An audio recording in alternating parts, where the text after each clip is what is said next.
이 세상에서 그 무엇보다도 지킬 것이 있다면 마음을 지키는 것이 중요합니다. 육체의 질병보다 더 무서운 것이 마음의 병이라 했습니다. 우리의 질병, 그 질병 때문에 마음이 무너지고요. 그 무너진 마음 때문에 인생을 자포자기하는 분들이 참 많습니다. 그러니까 마음이 무너져서 무너진 것이 아니고 육체적 질병 때문에 마음이 약해졌는데 그 약해진 것 때문에 마음이 무너지는 겁니다. 문제는 마음이 중요한 것을 알지만은 이 마음을 내 마음대로 다스릴 수가 없다는 데 문제가 있는 겁니다. 내 마음도 내가 내 마음대로 이끌 수가 없습니다. 사람이 자기 마음을 마음대로 움직인다면 얼마나 좋겠어요. 내 마음이 우울합니다. 누가 우울하고 싶겠어요. 그러나 인생 살면서 우울한 마음을 피할 수가 없는 겁니다. 분명 내가 예수님을 구주로 모시고 있으면서 이상하게도 내 마음속에 우울한 마음이 깃드는 거예요. 아침에 눈 뜨자마자 마음이 착 가라앉습니다. 밤새 무슨 일이 일어나는 것도 아니고 몸이 아픈 것도 아닌데 특히 어려운 일이 있는 것도 아님에도 불구하고 마음이 착 가라앉아 있습니다. 몸도 움직이기 싫고 출근하기도 싫고 때로는 살기가 귀찮아지고 이런 마음이 우리 속에 싹 스며들 때가 있습니다.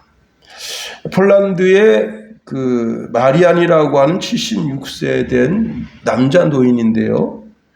이분은 이제 운동형 외톨이로 지내고 있는데 너무 오고 가는 소식이 없어서 친척이 10년 만에 그 집을 방문했습니다. 그런데 방문한 그날도 여전히 이 마리안이라고 하는 사람은 자기 침대에 처박혀서 커튼을 다 들이우고 어두컴컴하게 하고 있습니다. 이제 가족들이 그 문을 여니까 문 잠그지도 않았어요. 딱 열고 안에 들어가는데 소파에서 아주 그냥 정말 뒤로 자빠질 만한 걸 발견했는데 뭐냐면 미라를 발견한 거예요. 미라. 그래서 이제 경찰을 불렀습니다. 경찰을 불렀더니 이 미라가 무엇이냐면 12년 전 죽은 자기 어머니예요. 자기 혼자 있는 게 너무 외롭고 고독하다고 자기 어머니 그 무덤에서 시신을 가져다가 그걸 방부 처리해가지고 이 꺼지 있잖아요. 꺼지로 전신을 들들들 말아놓은 거예요. 그리고는 날마다 어머니, 그리고 그 어머니하고 대화가 일어나는 거예요. 이루어지는 거예요. 왜 그러느냐? 밖에 나가기 싫고 혼자 있는 게 외로워서 그렇게 했다는 겁니다. 어떤 사람은 괜히 화를 냅니다. 누군가 나한테 화낼 만한 일을 한 것도 아닌데 괜히 화가 나서 그 화 때문에 누가 나를 건드리기만 하면 그냥 100% 폭발해 버리는 거예요. 또 때로는 나랑 아무 관계가 없는 사람이 미워집니다. 괜히 섭섭하고 삶이 싫어지고 아무런 이유가 없이 마음속에서 그 사람 꼴만 봐도 그냥 미움이 생겨나는 겁니다. 그 사람이 하는 말, 몸짓, 손짓, 뭐도 그냥 다 마음에 그냥 눈꼴 사나운 거예요. 그리고는 어느 날 또 내 마음속에 좋지 않은 생각이 슥 들어오게 됩니다. 음욕이 부릴 듯 일어나고 그 음욕을 떨칠래야 떨칠 수가 없고 세상적이고 물질적이고 음욕적이고 돈을 사랑하는 마음, 사치하고 싶은 마음, 별의별 마음이 내 마음을 꽉 차지하게 되는 거예요. 자, 내 환경이 불행해서 불행한 것이 아니고 내 마음이 완전히 지옥이 됐기 때문에 그것 때문에 내 삶이 불행한 겁니다. 우울하고 마음에 미움이 일어나고 세상이 싫고 세속적이고 정욕적이고 도대체 내 마음은 왜 이러는가? 잠언서 4장 23절에 보니까 무릇 지킬 만한 것보다 더욱 내 마음을 지키라. 생명이 근원이 이에서 남이라 말씀합니다. 그렇습니다. 자, 우리의 마음, 우리의 믿음, 우리의 신앙을 지켜내려면 어떻게 해야 되느냐? 오늘 본문에 보니까 믿음의 방패를 가지라 말씀하고 있네요. 내가 내 마음을 지켜낼 수가 없다는 겁니다. 자, 에덴 동산의 아담과 하와가 자기 마음을 지켰더라면, 자기 믿음을 지켰더라면 악한 자, 곧 사단의 공격을 넉넉하게 이길 수 있었을 겁니다. 자, 오늘 본문에 보니까 내 마음을 지켜낼 수 있는 방법을 소개하는데 16절에 이렇게 말씀하고 있네요. 모든 것 위에 믿음의 방패를 가지라.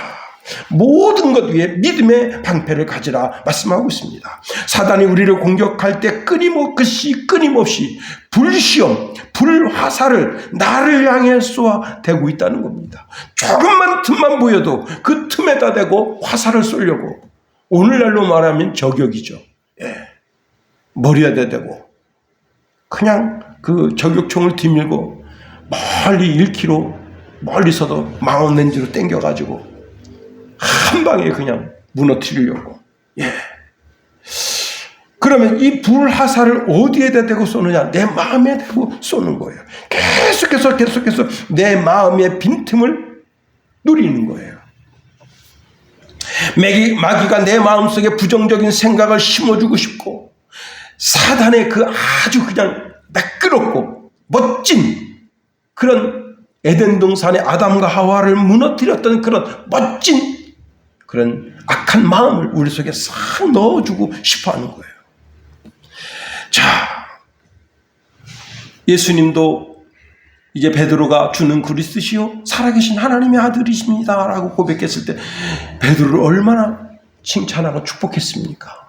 그런데 주님께서 이제 내가 예루살렘에 올라가서 장로들과 당국자들에게 이제 그렇게 붙잡혀서 십자가를 지게 된다 그러니까 베드로가 예수님을 붙잡고는 절대 그런 일이 있을 수 없습니다.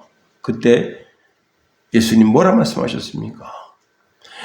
마태복음 16장 23절에 예수께서 돌이키시며 베드로에게 이르시되 사단아 내 뒤로 물러가라. 너는 나를 넘어지게 하는 자로다. 내가 하나님의 일을 생각지 아니하고 도리어 사람의 일을 생각하는도다. 베드로는 자기 속에 있는 어떤 의지, 주님을 지켜드리고 싶어하는 의지, 그 강한 의지를 드러냈지만 그 의지가 누구한테 쓰임받은 거예요? 사단으로부터 쓰임받게 된 겁니다.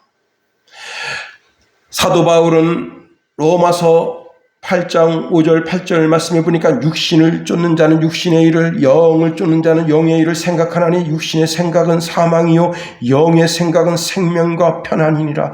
육신의 생각은 하나님과 원수가 되나니 이는 하나님의 법에 굴복지 아니할 뿐 아니라 할 수도 없습니다. 육신에 있는 자는 하나님을 기쁘시게 할 수 없느니라 말씀합니다. 누가 내 마음에 우울한 마음을 심어주나요? 내 마음에 이렇게 섭섭한 마음을 심어주나요? 사람을 보면 저 밉상, 그리고는 자포자기하고 싶어하는 그런 그리고 세상의 음욕으로 이런 모든 정말 나를 무너뜨리려고 하는 그런 마음이 내 속에서 끊임없이 일어나는 것은 사단의 불화살을 내가 계속 맞고 있다는 거예요. 부정적인 생각, 나쁜 생각이 내 삶을 주도하려고 하는 겁니다. 그럴 때 우리는 뭐를요? 믿음의 방패를 가져야 된다는 거예요. 다른 방법이 없다는 거예요. 우리가 이 세상 사는 동안 우리의 환경과 상관없이 좋은 환경이든지 나쁜 환경이든지 어떤 환경 속에서든지 늘 사단의 공격은 있다는 거예요. 그 공격을 잘 막아낼 수 있는 유일무이한 방법은 믿음의 방패를 가지라는 거예요. 이 방패라고 하는 말이 무슨 뜻인가 하면요, 전신을 둘러싸다는 거예요. 전신을 둘러싸는. 예. 로마 군인들이 이제 조그만 손방패를 들고 다니기도 하지만 큰 방패, 전신 방패를 들고 다니는 거예요. 그 전신 방패를 들고 제가 아주 우연히 전체를 본 건 아니지만 그 이제 로마 군단이 어떻게 싸우는가. 적진에 들어가는데요. 그 숫자가 별로 많지 않아요. 근데 삼각형을 딱 이루는 거예요. 근데 그 방패가 딱 착착착 하니까 그게 작은 성이 됩니다. 와, 진짜 대단해요. 그리고 방패에다가 그 창으로 다 빗장을 걸어요. 그거 못 깨요, 그거를. 야, 그 자그만 성이 그냥 사막 한가운데 생기는 거예요. 그리고는 그 전쟁을 막아냅니다. 그래요. 그렇습니다. 자, 믿음의 방패. 자, 그런데 여러분 성경에 보면 믿음이라는 단어가 여러 가지 쓰임새로 쓰이지만 대개 이렇게 보면 첫 번째 쓰임새가 그 믿음은 구원과 연관이 있습니다. 구원의 믿음이에요.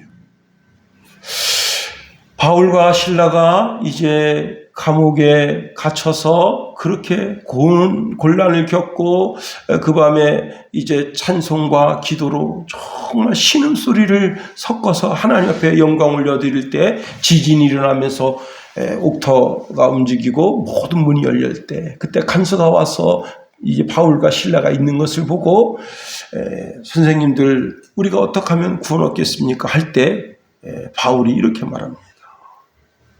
주 예수를 믿으세요. 그러면 당신과 당신 집이 구원을 얻게 됩니다. 이건 구원과 연관된 믿음이죠. 요한복음 1장 12절에 보니까 영접하는 자 곧 그 이름을 믿는 자들에게는 하나님의 자녀가 되는 권세가 있다. 구원과 연관 있는 믿음이에요. 요한복음 3장 16절에도 보면 하나님이 세상을 이처럼 사랑하사 독생자를 주셨으니 이는 저를 믿는 자마다 멸망치 않고 영생을 얻게 하려 하심이라. 구원과 연관이 있는 믿음이에요.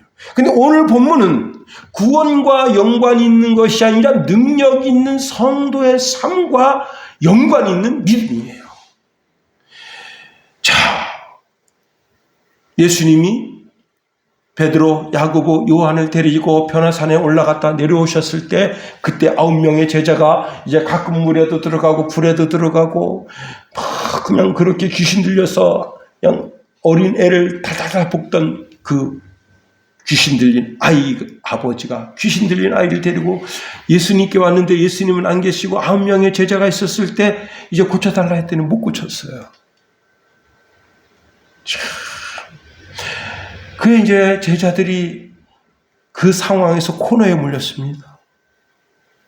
분명 그 전에 전도여행 나갔을 땐 귀신 내쫓는 거 아무것도 아니었는데 못 내쫓은 거예요. 그때 예수님께서 오시고 베드로, 야고보, 요한이 같이 왔을 때 그때 예수님이 그 귀신을 내어쫓고 그럴 때 그 아이의 아버지가 무엇을 하실 수 있으면 좀 해주십시오 할 때 예수님께서 이렇게 말씀하십니다. 할 수 있거든이 무슨 말이냐. 믿는 자에게는 능치 못함이 없느니라. 이건 뭐예요? 구원에 관한 믿음이 아니잖아요. 이것은 능력 행함, 삶과 연관 있는 믿음이에요. 그렇습니다. 자, 우리가 능력 있는 믿음의 삶, 그것은 하나님 말씀 가운데 내가 온전히 서서 그 말씀대로 살아갈 때 말씀이 내 속에서 진리로 나타나서 그것이 내 행동의 삶이 될 때, 자, 이제 아브라함 하나님 75세에 부르시고 내 자손이 이제 하늘의 별처럼 땅의 모래알처럼 많아지겠다 그렇게 말씀하셨습니다.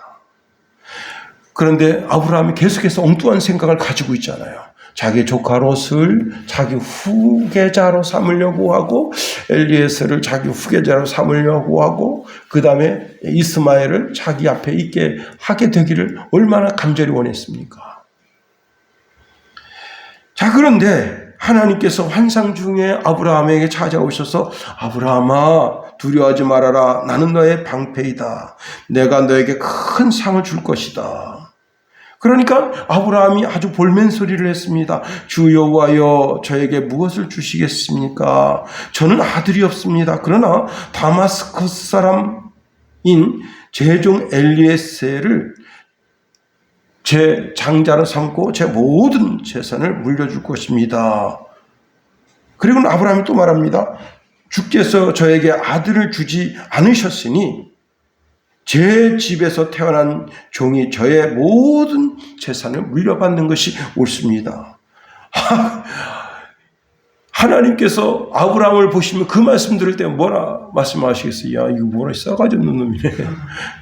믿음이 아주 하나도 없구나 이거. 근데 하나님께서 그의 믿음을 새롭게 해주십니다. 이렇게 말씀하시네요. 그 아이는 내 재산을 물려받을 사람이 아니다. 내 몸에서 태어난 자가 내 재산을 물려받을 것이다. 그리고는 하나님께서 아브라함을 끌고 나가셔서 하늘의 별을 보게 하십니다. 너 자손이 너와 네 아내 사라와 같이 동침해서 낳는 자식들이 하늘의 별처럼 많아질 거야. 그때요, 아브라함이 그 하나님의 말씀을 믿었다는 거예요. 그걸 하나님께서 아브라함의 의로 여기셨대요. 여러분, 자, 이 믿음은 구원의 믿음은 아니죠. 뭐예요? 능력 행함의 믿음이에요. 능력 행함의 믿음. 그렇습니다. 믿음의 방패를 가진다고 하는 것은 이와 같은 거예요. 자, 아브라함이 지금 자기가 나이가 지금 꽤 됐습니다. 거의 이제 80 가까이 다 돼가는 거예요. 누가 와서 그럴 겁니다. 아이, 과학적으로 생각 좀 해보세요, 아브라함님. 아브라함님 나이가 지금 있고, 지금, 사례님은 지금 이제, 월경이 없잖아요. 그런데 어떻게, 아유, 빨리빨리 후사를 세우셔야죠. 그럼 어떻게 되는 거예요? 그 믿음이 그냥 흐르죠. 그러면 믿음의 주인공이 못 되는 거예요. 여러분, 요셉 보세요. 요셉은 자기가 하나님께로부터 부여받은 꿈이 있어요. 자기 형제들이 자기한테 무릎 꿇고 절하는 거예요. 이게 참 신기한 꿈이거든요. 심지어는 자기 어머니도 자기 아버지도 자기한테 절하는 거예요.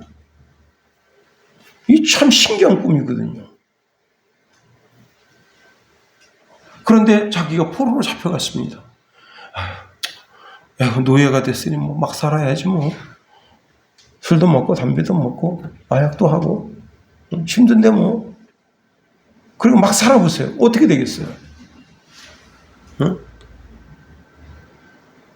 그러나 그 요셉의 마음 속에 그의 마음을 지켜내는 믿음이 있었던 거예요. 신앙이 있었던 거예요. 그렇습니다. 더 나아가 여러분 사단을 대적한 거예요. 그 보디발 장군 부인이 아주 집요한 그런 유혹, 그 유혹뿐만 아니라 교도소에 들어가서 거기서 십수년 있을 때 그때 얼마나 많은 유혹이 있겠습니까? 그 유혹을 이겨내는데 무엇이 하나님을 신뢰하는 믿음, 그 믿음이 자기 신앙을 지켜내는 거예요. 여러분 다 믿음의 방패를 가지게 되기를 예수님의 이름으로 축원해 드립니다. 두 번째는요, 구원의 투구를 가지라 말씀하시네요. 17절에 보니까 구원의 투구를 가지라. 여러분 투구는 머리에 쓰는 거죠, 그죠? 야구 선수도 공이 거의 막 느리게 오는 거는 뭐 120 정도 오지만 빨리 오는 건 150 정도 오는데 그 150 정도 오는 공 머리에 맞으면 어떻게 되겠어요? 실신하죠. 그래서 머리를 잘 지키려고 위에다가 이제 헬멧을 쓰게 됩니다. 군인들도 전장에 임할 때는 반드시 방탄모를 씁니다. 뭐 아주 정조준에서 쏘는 거 아닌다면 이렇게 살짝 이게 옛날에 철문은 무겁잖아요, 그죠? 저는 이제 플라스틱 방탄모를 썼던 사람인데 그 플라스틱 방탄모가 이제 미군이 썼던 거 그거 이제 물려받아서 이제 쓴 거죠. 굉장히 단단했었어요. 근데 한국산은 좀 그래요. 근데 한국산도 그렇고 미국산도 그렇고 정통으로 맞으면 뚫려요. 근데 이게 빗게 맞으면 튕겨나와서 되는 거죠. 동상이몽이라고 해서 이런 같은 잠자리에서 다른 꿈을 꾼다는 거예요. 같은 말을 들었는데 저마다 다른 생각을 품는 거예요.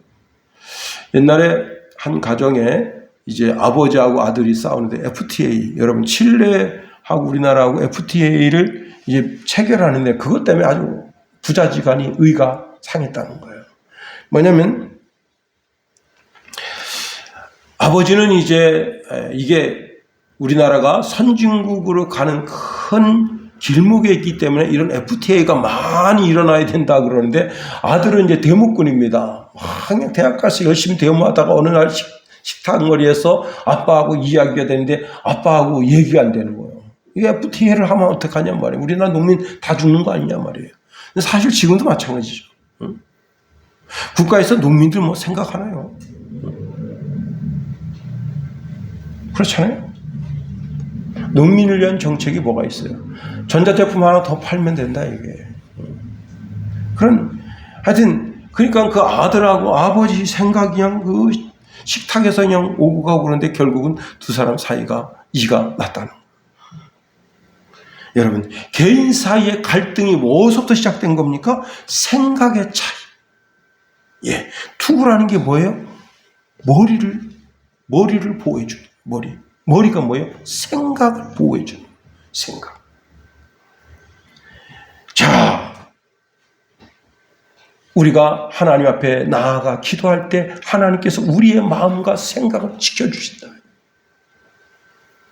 우리의 마음과 생각이 하나님의 선하신 뜻이 무엇인지 분별하도록 하게 한다는 거예요. 생각의 차이가 이 시대에 얼마나 많은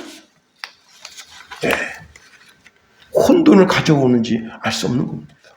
그렇습니다.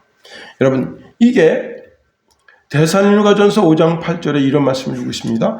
우리가 낮에 속하였으니 근신하여 믿음과 사랑의 흉배를 붙이고 구원의 소망의 투구를 쓰자. 구원의 소망의 투구라 했어요. 소망이라고 하는 것이 무엇을 상징하는가 하면 과거의 어떠한 것도 아니고 현재적인 어떤 것도 아니고 미래적인 것을 생각하자는 거예요. 미래적인 것. 예. 사실 저 사람한테 가면 저 사람의 생각이 옳고 이 사람한테 가서 물으면 이 사람의 생각이 옳고 결국은 합의점을 보지 못하게 되는 겁니다. 둘 다 옳고 둘 다 그르고 그런 거예요. 그러니 결국은 갈등을 해결할 수가 없는 거예요. 미국은 이제 그렇다네요. 미국은 전 세계에서 온 모든 사람들이 손자가 같다는 거예요. 네. 무슨 말인지 이해하셨어요? 손자가 한 조국이라. 그 할아버지들이 다 조국이 다 틀려요. 뭐 대한민국, 뭐 중국, 뭐 일본, 뭐 베트남, 뭐 인도 차이나, 뭐 프랑스, 독일, 뭐 전 세계에서 콩고 뭐 이런 데서 와서 미국에서 정말 헝그리 정신으로 막 살아요. 그런데 막 민족과 민족끼리 막 으르렁으렁대고요. 또 민족끼리도 이 깡패가 다 틀리고 그래요. 그런데 이제 그런 그 노땅들이 다 모이면 누구 얘기를 하느냐? 손자 이야기를 하면 공동의 이야기가 나오는 거예요. 자기 개인을 보면 공동의 이야기가 나올 수가 없어요. 왜? 다 내가 어릴 때 자란 삶의 환경, 지금 미국에 와서 사는 환경 이런 게 다 틀린데 손자 이야기하면 손자가 같은 나라. 그래서 합의점 하나를 보게 된다는 거예요. 미래적으로. 이 손자들을 위해서는 좀 더 나은 나라를 위해서 우리가 헌신해야 되지 않느냐 하는 겁니다. 서로 다른 생각을 가지고 자기 생각만 옳다. 그렇게 주장하게 되면 어떻게 되겠어요? 예? 계속해서 민주당은 그냥 반일 프레임으로 다 해가지고 그냥 지금 부산에 있는 횟집 일광 횟집 지금 난리 났잖아요. 그 민주당에서 계속 친일무리 하니까 그 일광 그 도시 거기 사시는 분들이 지금 일광이라는 단어가 어디서 왔냐? 이 일광 그러면 일본 태양 뭐 그런 선입견이 딱 드는 건 사실이에요. 근데 이게 조선시대 그 문을 찾아가지고 딱 들이대고 다시 한번 여기 대서 친일 프레임을 갖다 붙이면 이제 가만 안 있겠다. 그게 지금 잠잠해진 거예요. 그런데 이게 지금 돈봉투 사건이 터진 거예요. 민주당도 먼 미래를 바라보고 국민의힘도 먼 미래를 바라보면 어떻게 되겠어요? 지금 당장 생각과 이념은 다 틀려요. 그러나 먼 미래를 바라보면 합의점을 가질 수 있어야 돼요.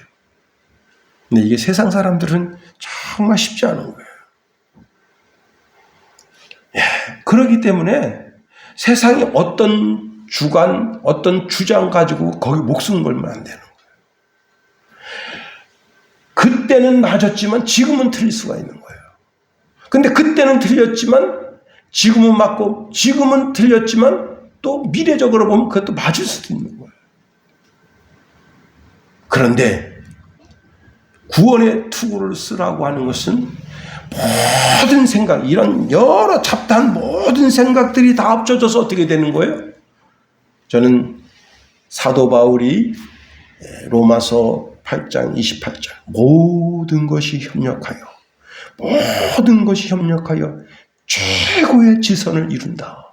하나님은 모든 그리스도인들이 여러분 교회에 참 교회는 진짜 별의별 사람이 다 모이는 거 아니에요.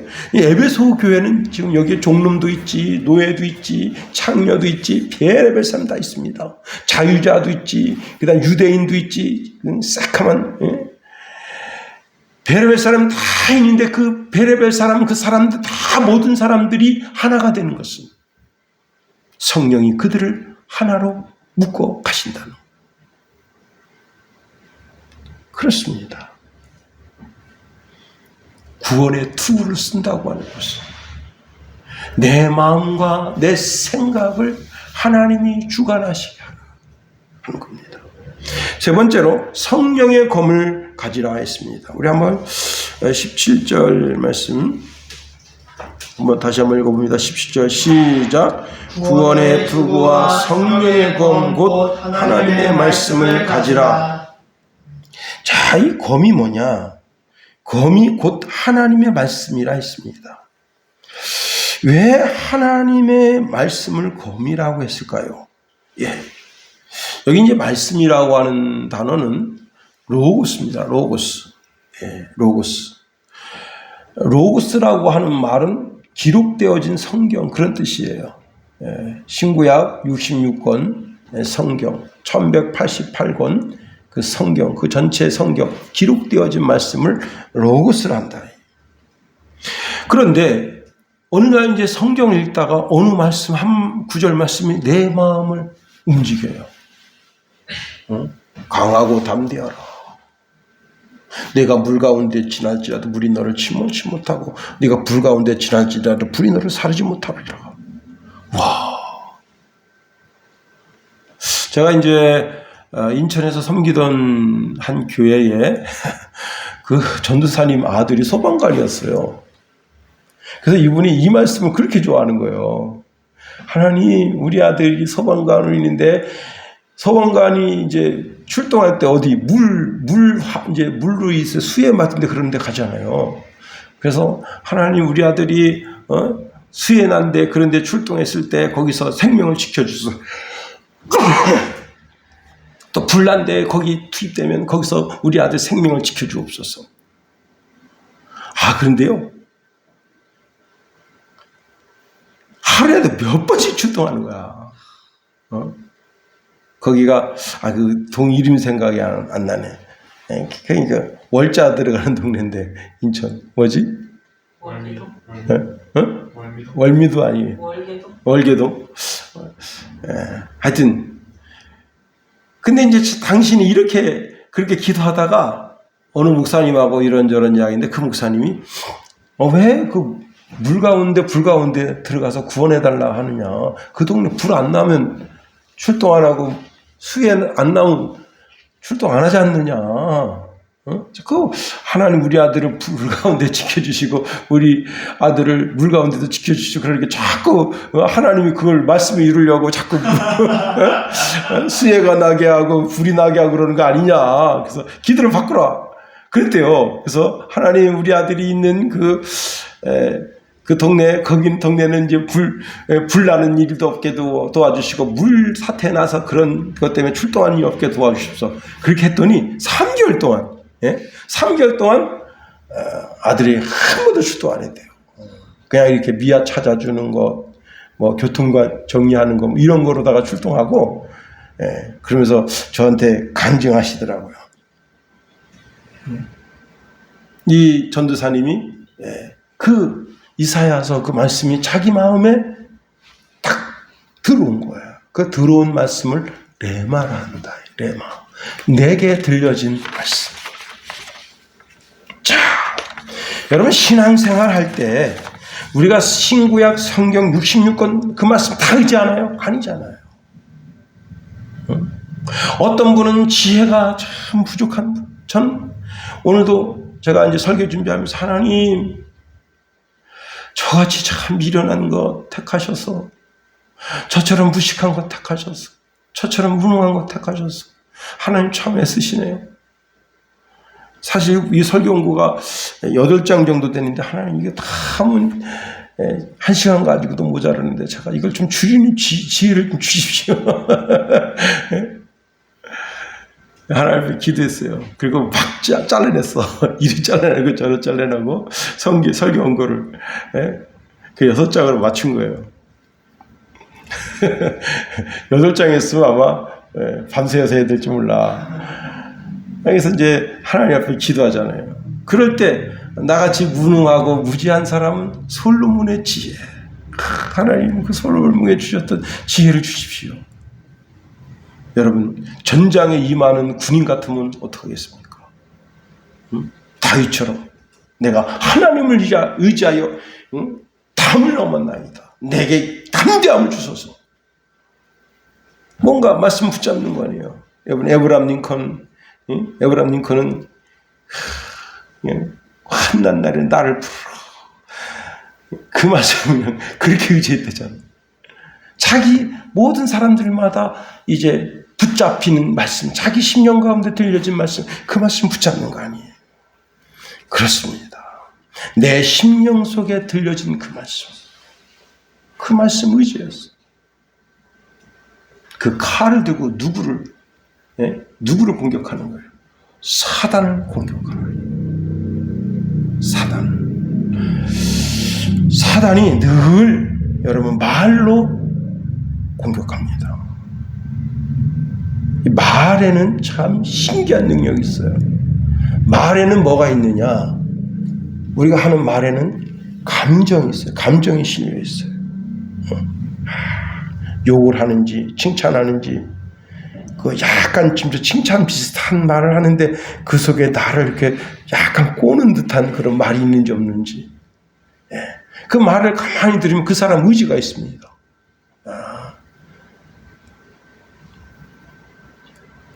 어떤 회사원이 이렇게 막 편지를 쓰고 맨 끝에 잘 있어라 이렇게 편지를 쓴 거예요. 그래가지고 그리고서 이제 이 여자분이 핸드폰을 꺼버린 거예요. 이 문자를 받은 그 여자친구가 자기 친구가 지금 자살할 것 같아. 그래가지고 119에다 전화를 한 거예요. 얘가 문자를 이렇게 남기고 좀 잘 있어라. 안녕 보통 그렇게 하는데 잘 있어라. 이 의미가 좀 남다르지 않느냐. 119 발칵 뒤집혔습니다. 그런데 놀라운 일이 생겼어요. 이 얘기가 핸드폰 꺼놓고 자기 집에서 잠을 자버린 거야. 그런데 그 뉘앙스가 경찰 막 그 핸드폰 꺼진 그 지점으로 해가지고 막 투입되고 또 한강 쪽을 막 뒤지고 13시간인가 뒤졌대요. 다행히 핸드폰을 꺼놓고 집에서 잤다. 그 이튿날 되니까 핸드폰을 키니까 막 뭐 112에서도 막 119에서 문자가 막 이거 왜 이런가. 자기 친구가 자기를 걱정해서 이렇게 했다는 거예요. 여러분 그 말 속에 그 사람 의지가 있잖아요. 그 말을 가만히 들으면 그 말 속에 그 사람 지적 수준이 드러납니다. 문제는 뭐냐면 이 말이 사람 속에 들어오면 사람 속에 들어와서 그 사람의 마음을 변화시켜요. 이게 정말 목사님들 설교나 정말 좀 좋은 교수들의 그런 말이 내 귀에 들어오면 지적인 업그레이드가 되면서 제가 이번에 이제 한 40분 동안 연세대 그 교수 AI에 대한 걸 쭉 이제 이렇게 강의를 들었단 말이에요. 그러면서 한층 이제 업그레이드 된 거죠. 깜짝 놀란 거예요. 목사님들 10명 중 6명이 AI한테 설교를 시키고 있다. 이게 설교 준비를. 야, 진짜 놀랄 일입니다. 근데 이제 지금은 AI가 설교를 제작해줘도 저작권법엔 걸리지 않는데 그걸 지금 저작권에 하려고 지금 그렇게 하고 있대요. 그럼 어떻게 되겠어요? 참네, 예. 하여튼 그 말에는 지정의가 있다. 그 다음에 그 말이 내 속에 들어올 때 내 삶의 변화가 오는데 이게 사단의 그 괴수를 통해서 이단 괴수를 통해서 그 가모니서를 싹 심어주면 어떻게 되겠어? 그 말로. 예. 자, 예수님께서 40일 금식하고 이제 광야로 나가서 시험 받으실 때 사단이 말로 예수님 공격하잖아요. 그때 예수님께서 다 말씀으로 사단을 물리치셨다. 말씀으로. 말씀이 검이 돼서 사단을 물리친 거예요. 여러분, 변호사나 검사나 판사나 다 말로써, 말의 논리로서 3단 그 논법을 통해 가지고 그 말을, 자기 말을 신빙성 있게 상대방을 설득하는 거예요. 설교도 설득이에요. 놀라운 일이 생기는 겁니다. 우리는 내게 들려진 그 말씀 가운데 내가 서서 그 말씀의 검으로 사단을 이겨야 됩니다. 그래서 영분별이라는 게 뭐냐? 예, 그 사람 눈 보니까 눈이 이상하네. 그런 거 다 거짓말입니다. 그건 정말 기도 많이 하시는 목사님들이나 그런 이게 사탄이 귀신이 역사하는구나 이렇게 그거를 감지하지 아무나 이렇게 뭐야 이거 그렇게 안 해요. 못해요. 영분별이라고 하는 것은 말을 분별하는 거예요. 말. 하나님의 말씀에 비추어서 그 사람의 말이 옳은가 그른가. 이단 분별하는 게 뭐예요? 마찬가지입니다. 여러분, 하나님의 말씀이 우리 심령 가운데 잘 박히면 그 말씀이 내 영혼을 지키는 거예요. 예수님께서 이제 씨 뿌리는 비유를 말씀하시는데 씨가 길가에 떨어졌어요. 떨어지자마자 새가 먹어버려요. 자, 씨가 어디에 떨어졌느냐? 풀숲에 떨어졌어요. 자라긴 자라는데 풀이 더 웃자라. 가시가 웃자라서 막아버려요. 결국은 결실지 못하고 햇빛을 못 받으니까 어떻게 됩니까? 우리 교회 지금 고무나무가 지금 이파리가 여러 개가 떨어졌어요. 왜? 햇빛을 못 받으니까 비실비실. 예. 결국은 죽어버리는 거예요. 씨가 돌각산에 떨어졌어요. 흙이 너무 얕아가지고 조금 자라는데 햇빛이 그냥 쨍쨍쨍 내리치니까 다 죽어버려요.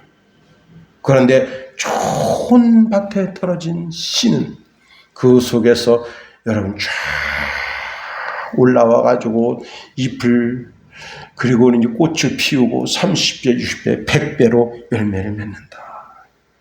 이 씨가 바로 하나님 말씀입니다. 이 하나님의 말씀이 내 속에서 내 심령 가운데 잘 심겨져서 그 말씀의 능력이 나타날 때 30배, 60배 그 이상의 좋은 결실을 가져오게 된다는 거예요. 여러분, 오늘 여러분의 설교 말씀도 듣지만 집에 가서도 성경을 쭉 읽으면서 저는 오늘 이제 저도 차를 타고 가면서 창세기 말씀 전에는 몰랐었는데 이런 말씀도 있었구나.